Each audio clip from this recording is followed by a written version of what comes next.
Hey, how about that? That was our very special guest DJ, Petey from Paisan's Pizza. Let's say, here's for Petey.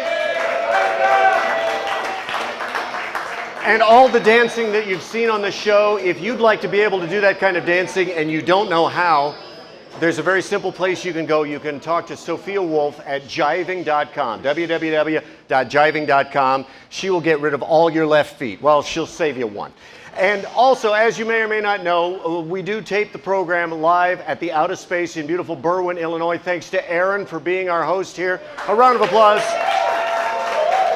Wow.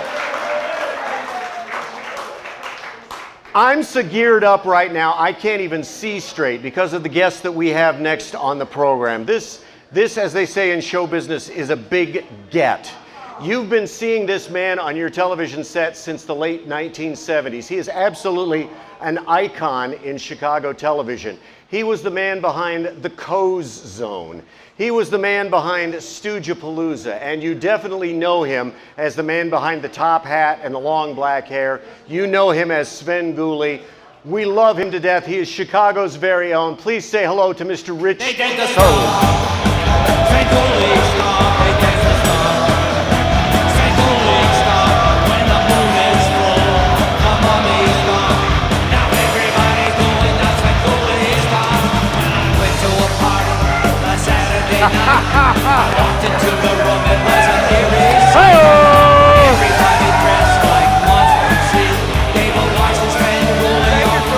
Wow. Holy.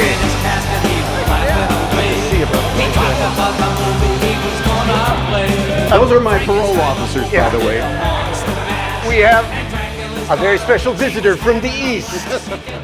Since you are here in beautiful Berwyn, we were... Where are we?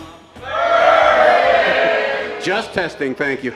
We wanted to present you with the key to the city. I could not make that happen, so here's the key to my garage. Oh, thank you. Try not to run off with my leaf blower. I just bought it. I haven't even had a chance to use it yet. I could really use that leaf blower. Absolutely. Well, okay. So now, if these people don't know, you've been a part of Chicago broadcasting since the 70s. Yeah.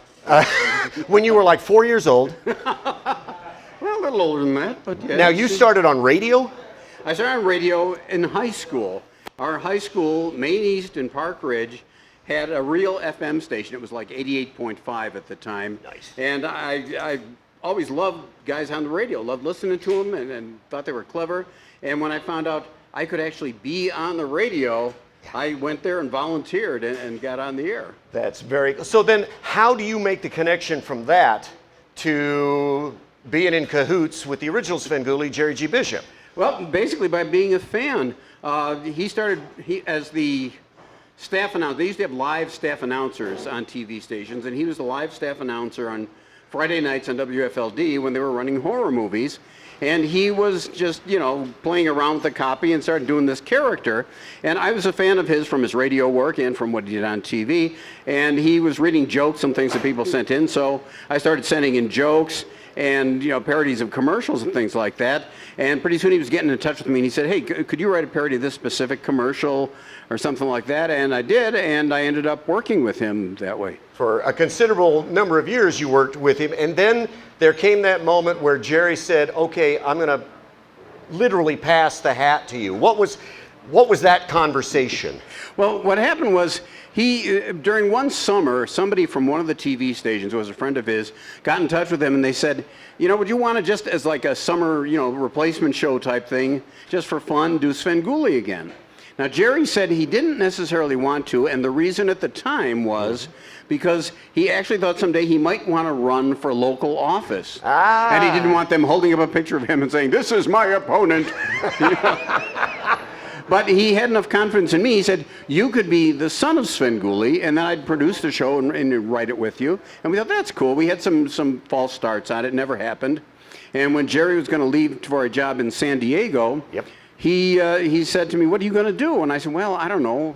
Everybody I was working with Dick Orkin, did Chicken Man. No kidding. Yeah. And Dick Orkin, who just passed away within the last year. Yeah, exactly. And he had the Tooth Fairy and all those great commercials. I'm still hearing his commercials on the radio. I know, yes. And it's the coolest. He was so good. And I was working with him as well. And he was moving his company out to L.A.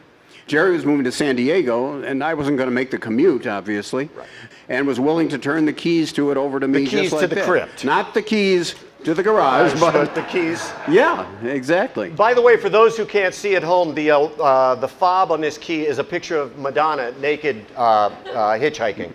Can we get a shot? Can we get a shot of that? Hey, Arnie, get a shot of that. But now, what was that? The first episode that you hosted was 1979. What was that? I gotta imagine you were shaking in your cape at that point. It was pretty scary, yeah. Because first of all, you know, to me, I was picking up, you know, where he left off, and even though it had been like what 3, 4, 5, 6 years, something like that. Okay. I thought, you know, wow. I mean, I'm thrilled to be doing this, but are people going to accept it? Yeah. And the thing was that people did accept it. And of course, there was the handful of people who said, "You're not as good as the original Svengoolie." Yeah, he was awesome. And people still will say that occasionally. But yeah, it was a scary deal. And it was one of those things where the TV station didn't necessarily care about the show, but it became a success in spite of that. I was going to say that probably works in your favor that you're, you know, now you're in prime time, obviously, with the program. But in the beginning, you could pretty much, they weren't really watching you, were they? I mean, the suits, as they say. Yeah, they didn't care. They were used to, you know, the guy who was the weatherman doing that as a side job and not really caring about what he was doing. And here I cared about doing the show and what I was doing. At the time that you started doing it, were you familiar with others around the country who had been doing these same things? Elvira, Dr. Sanguinary in Omaha, or Zachary in... No, see, I had lived in Chicago all my life, and without the internet, Or there was nothing I knew and about. cable TV barely Right. existed. Yeah, exactly. And Elvira was actually just starting at the same time I was out in L.A. Okay. So she wasn't in national prominence then.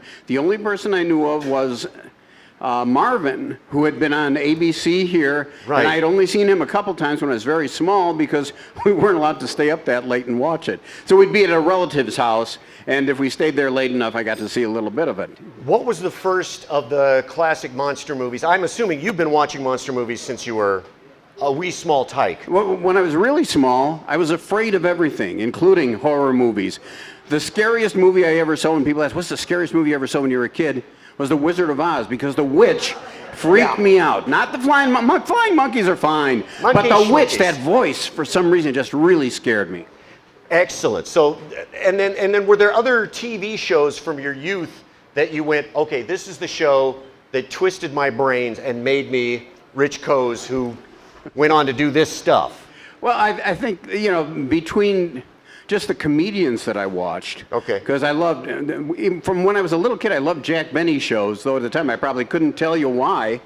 I loved Jack Benny, Groucho Marx, and I watched Twilight Zone and Outer Limits. Sure. And those were two shows that, quite honestly, at times would really freak me out. And Alfred Hitchcock hours.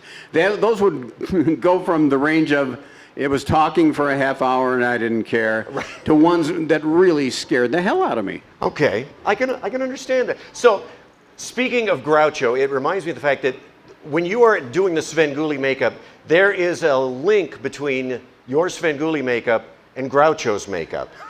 And tell us, I love this story, tell me why you wear a painted-on mustache and not a fuzzy one.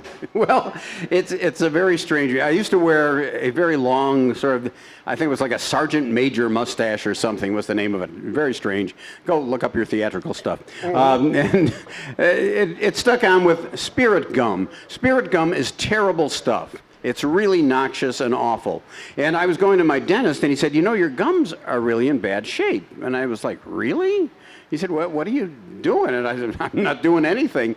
We eventually figured out under the hot lights, the spirit gum, and I had to put a lot on to keep that on under the lights, was dripping into my mouth and causing problems. So he's like, you really should do something else. And I was thinking, okay, and we tried things like liquid latex, but that would peel off too easily. And again, Groucho, a real idol of mine, and I thought, what if I just painted on? Yeah. And so I did. And, you know, every so often some little kid will come up when I'm signing an autographers and go, that's not a real mustache. Ruining the illusions of the young every chance And you I have to get. tell him, I'm not really a vampire. I'm a guy in a hat. One of the things, I hope you take this as a compliment, one of the things that I admire about the work that you've done on television, you have never allowed a lack of budget to get in the way of a joke, a bit, an idea. I'm assuming that's accidentally on purpose. That's just how. Many times it's necessity, yeah, because they don't give us budgets for things. And it was like, well, let's just do it. And I would hope that the thing that carries it is just the written material a lot of the time. And we don't have a lot of money for big special effects. Although lately we've had some people who are in the special effects business who have become fans of the show and are willing to help us out with some things. The set that you have right now is really pretty lavish. The new coffin, the new gizmos, the digital intro, everything is very top notch these days. Yeah, the Acme Design Company of Elgin, yes, I think they worked with Wile E. Coyote. Yeah. They were the ones that built the coffin and the new set. And first of all, they were fans of the show, which helped a lot. But secondly, also fans of the 30s and 40s Universal movies. And I think you can see that reflected in a lot of the stuff on the set. Oh, absolutely. For me, the first movie that I saw, and I grew up in southeastern Iowa in the 70s, and public television in Iowa in the early 70s started showing the Universal films. And the first one I saw, which is about as good as it can get, was Bride of Frankenstein. Yeah, definitely. That one just knocked me out. Recently, I had the opportunity, just recently on the program, you showed Son of Frankenstein. Right, yes. Which I had always considered Son of Frankenstein out of the Boris Karloff movies to be kind of like, meh. A couple of seasons ago, Donnie Dunnigan, who played the cute little kid whose big line was, "Well, hello." Yeah.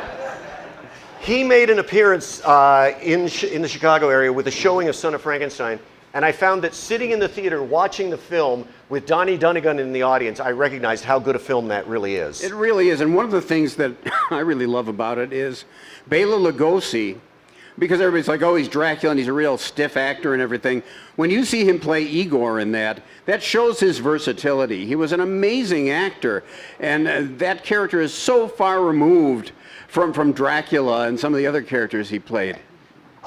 With being Svengoolie and making appearances and whatnot, who, if any of the classic actors, actresses, producers, who have you met that you were literally shaking in your boots going, I can't believe I'm talking to Vincent Price's daughter, as an example. Yeah. Who have you met that you said, this is the coolest job in the world because I get to meet? Well, part of the problem is that a lot of those actors and actresses from those movies are dead. Yeah. They seem to have passed away for some reason. But yeah, the connected people like Vincent Price's daughter, who's always been so nice to us. This isn't the horror movie people, but at the C2E2 convention, I was standing behind the curtain in the background, waiting to go out and sign my autographs, and they were whisking people back and forth in those little golf carts. And this one is coming by, and this guy, and it yells, "Svengoolie, SpongeBob loves you." And it was Tom Kenny, who's the voice of SpongeBob, who's been watching me for years, I guess, because he had relatives in the Chicago area. Yes, his wife is from the suburbs. Okay. His wife is from the suburbs, and for all you kids out there, Tom Kenny, number one, is a huge rockabilly fan, and in the early 80s, he and Ronnie Dawson, the late Ronnie Dawson, were literally like this. Ronnie used to stay at Tom's apartment out in San Francisco, so put that in your pipe and smoke it. So jumping over to Stoojapalooza, which you did for a number of years, did the TV station come to you, or did you go, hey, I got an idea for a Saturday night show? Basically, my boss, Neil Saban, the guy who came up with MeTV, yes, like myself, was a huge Stooges fan. When I first met him, that was one of the topics of discussion. And he was talking about how another station had the rights to the Stooges stuff. And he said, boy, I hope we can get it someday. Yeah. And someday we did. And as soon as we got it, he said, what do you want to do? And he said, you want to host it? And I said, well, sure, exactly. And we thought, I can throw in a bit here and there, but I think it's more interesting to give the background on these, because rarely did people hear any of the background on the actors in these shorts, and some of the things that happened in it that weren't evident on camera. Right, you pull out all your best Vernon Dent stories, Exactly. your Christine McIntyre stories. This is a little inside baseball for you Stooge freaks out there. But how long were you working on Stoogepalooza? I mean, I know you shot the bulk of the shows, and then they ran and they ran and they ran. I want to say it was, boy, between 5 and 7 years, maybe. We were doing it, and then we lost the rights to the shorts. Is that what it was? Yeah, okay. That was basically it. We would have kept going, except that another station outbid us in a rather sneaky manner. And we got those shorts. I did enjoy that because it made for a great Saturday night. Like I said, I've spent a lot of my Saturday nights with you in your different guises. And I appreciate that. Are you aware of the fact, I know that you're aware of this, but my wife Mary and I talk about this all the time. Chicago television and Chicago in general has had a number of television figures that you'll only see in Chicago. Sure, yes. The Empire Carpet Man. Right, yes. That guy from Danley from Danley Garage. With the spinning hammer? With the spinning hammer. Yes, of course.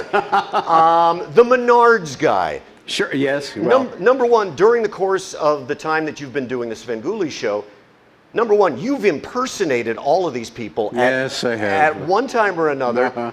And number two, I hope you recognize the fact that you're in the same league with these people. Yes, I am, yeah. That you really are a fixture that, you know, when people hear the word Berwyn, they immediately go, Rich Coast, Svengoolie, the whole bit. Yeah. Speaking of which, we were talking about this ahead of time. A lot of people may not know where the Berwyn Gag originated. Could you could you enlighten us? I'd be happy to. It was a sort of, there's two versions of the story. When Jerry was first doing it here, and we were talking about it, he said, well, the thing is, you know how Rowan and Martin and Johnny Carson make fun of beautiful downtown Burbank? He said, I want to do something that's like a small town type jokes about something. And there was a Burbank that wasn't too far away, but he said, no, we don't want to do the same thing. So he decided on the lovely town that had a yearly parade in honor of the mushrooms. And at the time, one of the main streets mainly had used car lots and savings and loans. That's true. And so he thought that would be the perfect thing to do. Now, the other side of the coin is when Jerry was working in Cleveland, there was a very famous TV host there, a man named Ernie Anderson, who you used to see on the Carol Burnett Show, and he was also the ABC announcer who said, "The Love Boat." And he was hosting horror movies there as a character called Ghoulardi, who was kind of a beatnik sort of horror host. And he would make fun of a local suburb called Parma. That's what it was. And so, you know, I didn't know anything about that until years later, you know, thanks to the internet and you know, things that have gone on now. But back then, the main story that I thought of was the Rowan and Martin story. So that's where it all comes. It goes all the way back to Ernie. It's a hybrid of those two, yes. Fantastic. In all the years that, now, like you were saying with the Stooges, there came a point where your TV station didn't have the Stooges anymore. Same is true, there was a period of time where you didn't have access to the Universal monster pictures, the classics. During those periods, what movie did you show that you go, why did we show this picture? Well, we needed to fill a Saturday night. Was it, I don't know, Night of the Lepus? Was it... Oh, I liked that one, though, because it was so awful. Well, we ran Angel. Ooh. Teenage prostitute Angel. It was like, yeah, that makes for a fun movie. Yeah. For a guy in a top hat and a vampire makeup hosting. Yeah, that was a little bit out of line, I would think. And my boss loved the fact that he had me run the Lucille Ball, Desi Arnaz movie, The Long, Long Trailer, in which I actually dressed as Lucy. And to this day, he keeps saying, boy, we really ought to get that movie back. And I'd say, no, we shouldn't do that. Wow. Wow. Now, people should be aware of the fact that you've been doing Svengoolie in Chicago since 1979. For the last 7 years, it's been seen nationally on MeTV. Right. What's been the national response? What sort of reaction do you get? Well, first of all, I was a little worried about it because everybody, like you, grew up seeing some other guy doing this act. And a lot of times it's like, I always liken it to Doctor Who, where people say, the first doctor you ever saw is your favorite. And it's, I thought the same thing with horror hosts. So people would see me, and again, going into that same person, you're not as good as Dr. Coffin Nails. Right. But fortunately, people have taken to it. And we've been successful now all over the country, and the audiences love it everywhere. I hear from celebrities all the time, which just blows me away, that they know who I am, and that they like the show. Even better. Yeah, so it's been kind of overwhelming, and I always say, here I am, I'm 66 years old, and I keep thinking, this would have been great if it had happened when I was younger and healthier and had a little more energy, but still, I'll take it. There you go. I think we're going to, as George Costanza would say, leave on a high note. I think that is a beautiful, ladies and gentlemen, he couldn't be a nicer man, Mr. Rich Coase. Thank you, Ken. Hey, take that with you. Thanks a lot. We'll be right back with more fun and frolic. We throw it back over to Petey. You're watching the Chicago Vintage Show. That was perfect. That was absolutely perfect. Thank you, boss. Man, oh man.